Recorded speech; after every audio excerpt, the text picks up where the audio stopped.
Year after year, autism continues to rise at an alarming rate in American children, one fact few would dispute. So why is the topic so toxic in debate?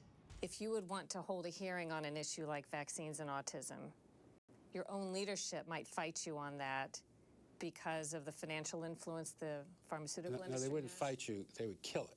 It's dead.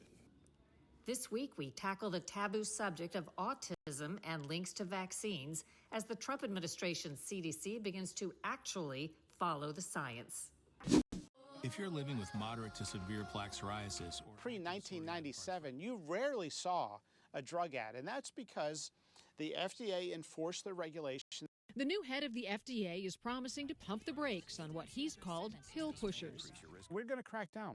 This week, a new sheriff steps into the Wild West of pharmaceutical advertising. After 50 years of striking fear in America's enemies, a farewell for a fierce airframe. Is there any other plane in the Air Force that can do what the A-10 can do? Not in my opinion. We look at an airbase pivot toward the new face of war.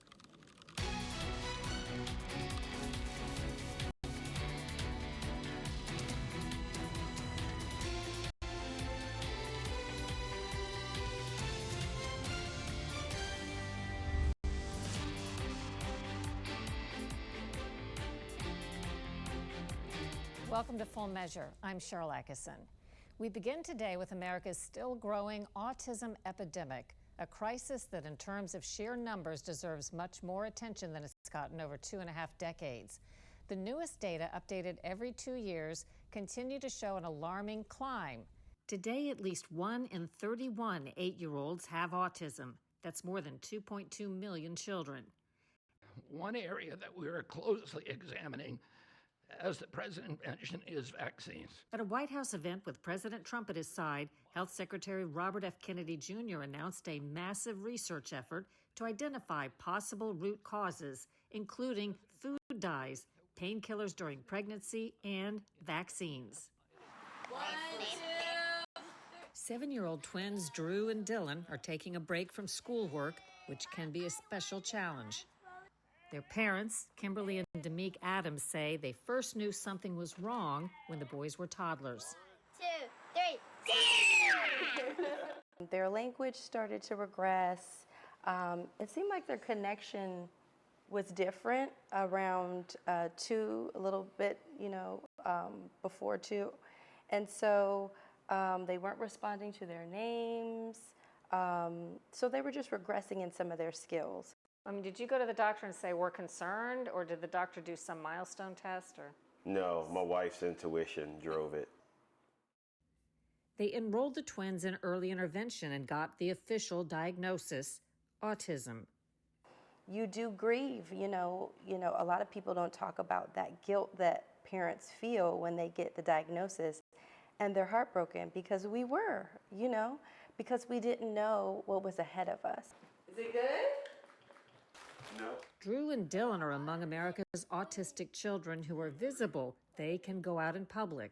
But more than 330,000 children have autism so severe, they're rarely seen by the outside world. Mary Holland heads up the nonprofit Children's Health Defense, which advocates on child health issues. What is the current status of how much autism is in the United States today? So the current data is that 1 in 31 children aged 8 in the United States has autism. Like many parents, Holland says her son regressed into autism after his battery of vaccines at age 2. It was very clear there was no cogent explanation for what was happening to him other than he had had very serious toxic exposures through his early recommended vaccination schedule.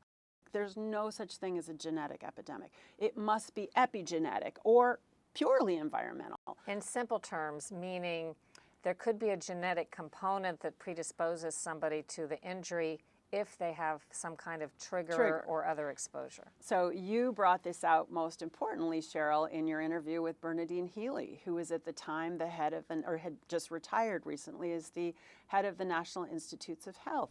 It sounds like you don't think the hypothesis of a link between vaccines and autism is completely irrational. When I first heard that there was a link between autism and vaccines, I thought, well, that's silly. The more you delve into it, if you look at the basic science, if you look at the research that's been done in animals, if you also look at some of these individual cases, and if you look at the evidence that there is no link, what I come away with is the question has not been answered. This is the time when we do have the opportunity to understand whether or not there are susceptible children, perhaps genetically, perhaps they have a metabolic issue, mitochondrial disorder, immunological issue, that makes them more susceptible to vaccines, plural, or to one particular vaccine, or to a component of vaccine, like mercury. Probably there's a subset of people who have a certain genetic predisposition, and when they come in contact with the mercury in vaccines, or the aluminum in vaccines, or all of the antigens, the formaldehyde, the polysorbate 80, there's all kinds of very toxic ingredients in the childhood vaccine schedule. Associations between vaccines and autism are loudly disputed, yet well documented in more than 200 scientific papers and court documents. In addition, autism once appeared on the warning label for a DTaP vaccine. The government secretly agreed vaccines triggered autism in a girl named Hannah Poling and paid her millions in a landmark settlement, but had the record sealed so the public wouldn't know. CDC's top immunization safety official, Frank DiStefano, admitted vaccines may trigger autism in vulnerable children like Hannah Poling. I guess the Poling case maybe suggested it could happen. Because it's hard to predict who those children might be, but certainly individual cases can be studied to try to look at those possibilities. CDC's senior scientist William Thompson claimed the agency covered up data linking MMR vaccines to autism in black boys. Famed pediatric neurologist Dr. Andrew Zimmerman reversed his original stance and determined vaccines can cause autism after all, but says when he told Justice Department lawyers, they fired him as an expert witness and covered up his opinion. And most recently, a study reported vaccinated kids face a 170% greater risk of autism. Both Democrats and Republicans have told me there's been a long-standing effort in Congress to protect the vaccine industry.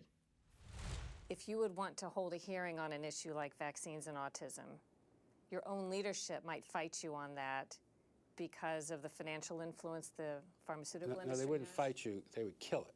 It's dead. They don't even want to discuss it. It's dead on arrival. If you as an individual member want to take on the pharmaceutical industries, it's forget it. Can you describe an incident or just how that would go? It would typically be in a hallway or on the street, and people would come up to you and say, you really need to, back off on this. It could be bad for the community or bad for the country or bad for you. For every study or allegation linking vaccines and autism, the industry and other vaccine defenders have lengthy counterpoints. No, vaccines do not cause autism.